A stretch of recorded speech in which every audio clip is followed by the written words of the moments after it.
वो 11 तक होने। हम ये युद्ध लड़ रहे थे हस्तिनापुर की गद्दी जीतने के लिए, अपनी हस्ती बढ़ाने के लिए। अगर हम इस युद्ध में मारे जाएंगे, बाल बच्चों की परवरिश कौन करेगा? हम लोग सब मर जाएंगे तो पिंडा पालने कौन जाएगा? पिंडोदक क्रिया लुप्त हो जाएगी। भगवान कृष्ण ने कहा, अर्जुन ये अज्ञान इस विषम स्थल में तुझे कहां से उत्पन्न हो? अगर ये स्वर्ग और कल्याण की निश्रेणी होता तो अर्जुन महापुरुष इस पर अवश्य चले।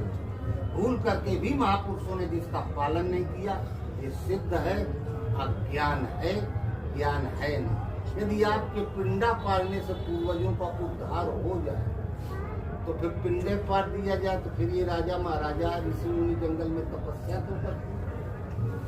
तो ये बारी मथे घृत होए बल सिकता ते बरु तेल बिन हरि भजन न भोतरी, ये सिद्धांत अपे। इसके लिए आपको साधना करनी होगी।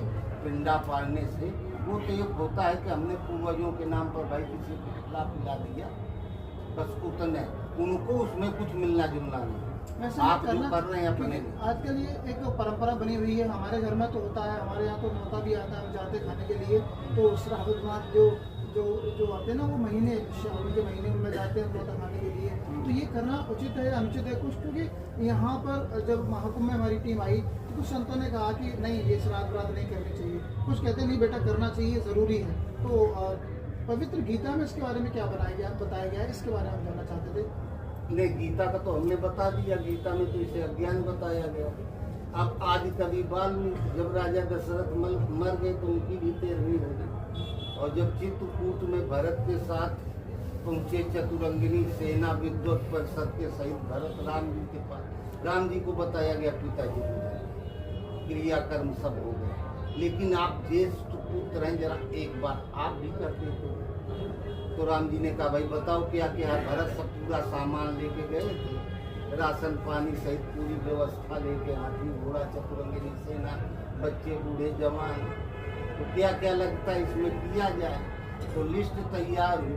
तो राजाओं की यहाँ एक विद्वत परिषद होता, उसके वशिष्ठ थे, वशिष्ठ जी अध्यक्ष, ऋषि जी जाबाली उपाध्यक्ष थे और मेंबर थे। जाबाली जी खड़े हुए, कह राम आप आने वाली पीढ़ियों के आदर्श, अज्ञानी लोग करें तो करें, आपको तो नहीं करना। आप जानते हैं भोजन पानी शरीर को चाहिए, वो भी आत्मा की उपस्थिति में। जब तक आत्मा शरीर में है तब तक ये चल फिर रहा है, खा पी रहा है। जब आत्मा ने शरीर का त्याग कर दिया तो आत्मा